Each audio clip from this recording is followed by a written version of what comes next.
কিছু কিছু দিন এতটাই লেজি ফিল হয় সেটা বলে বোঝানোর মতো না। আজকে রবিবার, তো 8টার সময় উঠেও আমি কিছু কাজবাজ করে তারপর একটু শুয়ে নিয়েছি। এতটা মানে লেজি লাগছিল আমার।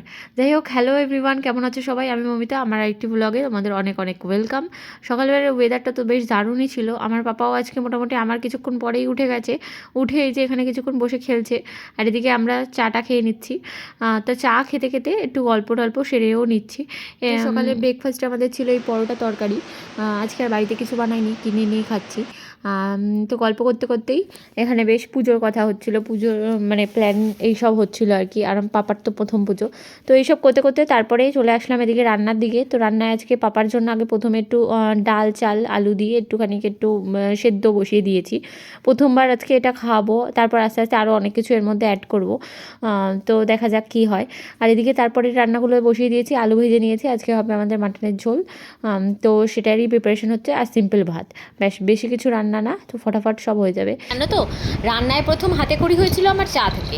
তো চাটা প্রথম দিন বেশ ভালোই বানিয়েছিলাম, আর সেটা খেয়ে বাবা তো ভীষণ মানে খুশি হয়েছিল, ভীষণ আনন্দ পেয়েছিল যে আমি প্রথম, তার মেয়ে প্রথম চা বানিয়েছে। এর থেকে আনন্দের জন্য তার কাছে কিছুই ছিল না। তো এরকম ছোটো ছোটো যে কোনো কাজই যখন যখন করতাম, আমার বাবা ভীষণ উৎসাহ দিত এবং খুব মানে আনন্দ পেত, খুব খুশি হতো। আমি যদি এক গ্লাস জলও হাতের সামনে গড়িয়ে দিতাম না, তাতেও ভীষণ খুশি হতো।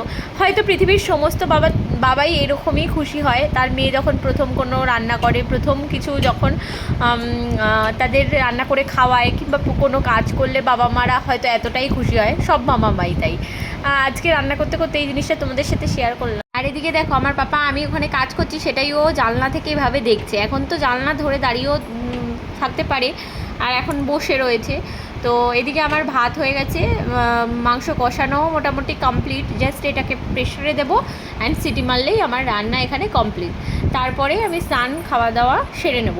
আর আজকের দিনে হয় কি, ভীষণ ব্যস্ততার মধ্যে থাকা হয় আর কিছু কিছু ক্লিপস নিতেই আমি ভুলে যাই।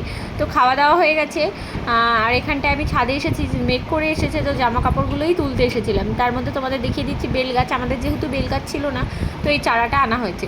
তো দুদিন এরকমভাবেই থাকবে। জামা কাপড় তুলে এসে একটা ছোট্ট ন্যাপ নিয়ে নিয়েছিলাম, এখনও আমার ঘুমটা কাটেনি, সেটা দেখেই বুঝতে পারছো। আর এদিকে সন্ধ্যা হয়ে গেছে, আর বাড়িতে এসেছিলো একটু আমার ছোটো মাসি শাশুড়ি আর তার ছেলে। তো এই দেখো এখানে বসে গল্প করছে, আর আমার ছেলেও তার মাঝে বসে গল্প শুনছে। তো ও ঘুমোচ্ছিল, ঘুম থেকে উঠে গেল, আর আমি বসিয়ে দিয়েছি একটু চটপট চা। সবাই মিলে একটু চা খেয়ে নেব। আর দেখো এখানটায় গান হচ্ছে আর ও নাচছে, মানে আর তো সবাই এত আনন্দ পাচ্ছে, এত হাসাহাসি করছে, কি বলবো। ভীষণ রাত 12টা, একটা ঘুম অলরেডি ওর আগে দেওয়া হয়ে গেছে। আর দেখো এখানে পাপা পা টিপে দিচ্ছে, পা টিপে দিচ্ছে, ছেলে আরাম করে শুয়ে রয়েছে। হবেই তো, সারাদিন যে আরাম হচ্ছে, আর হাত দুটো যা চলে, যা ধস্তাধস্তি হয়। চলো ব্লগটাকে আর বেশি বড় করব না, এখানেই আমি এন্ড করে দেবো। আবার নতুন কোনো ব্লগে তোমাদের সাথে দেখা করতে চলে আসবো।